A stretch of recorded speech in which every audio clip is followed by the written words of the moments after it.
this was Thursday's move in and around the comments from Janet Yellen. But you know, if you didn't catch those,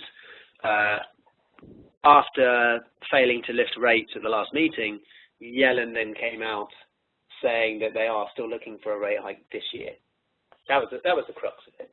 And so that's been kind of supportive because maybe the Fed are not so scared about global growth. So we're holding this 16,000 level on the US 30 at the moment, but you know, I think you've just got to, even if you're trading short term, you've got to just keep in mind the fact that we're really between these 16,000 as the sort of daily support, with, I would argue, probably the more significant level being the 16,700 level, with these peaks and this being the false break.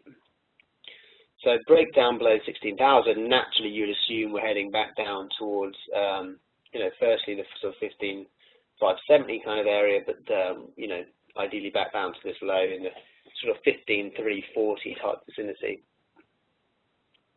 And again, similar to the DAX, we had a kind of rising trend line and a break, stuttering around at the previous low, but then, you know, assuming a continuation of the trend.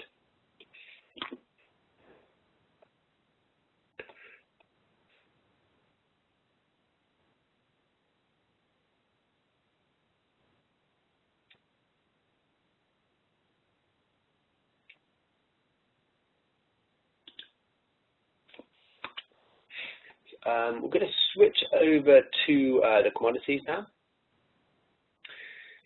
Gold was faring a bit better. It was holding up early on, but it's getting a bit of a beat down now. You know, largely because of some dollar strength, but also because you know, you can see here that the mining companies and the metals space in general is getting pretty beaten down, with silver down almost 3%, copper down pretty heavily, and you know, some of the others that are not so liquid, like iron ore, also down.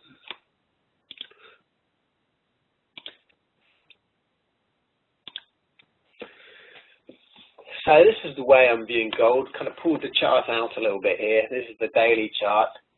This is our down sloping trend line, which it looks like we've got a break from. And we still could have the following day. We just had a little bit of a pullback, closed above the line as I have it. I know that we've had this line since, and I know we've got this line here, which we could kind of draw through these peaks, and I think that's playing part of it. It's all part of the same zone. I consider this the kind of bigger play trend line, and to my mind, it was an inside day while people kind of, you know, paused for thought after the breakout. Today's action is quite negative for me. Today points to me towards a false breakout of the rising trend line, and so we basically, you know, in a kind of in a nice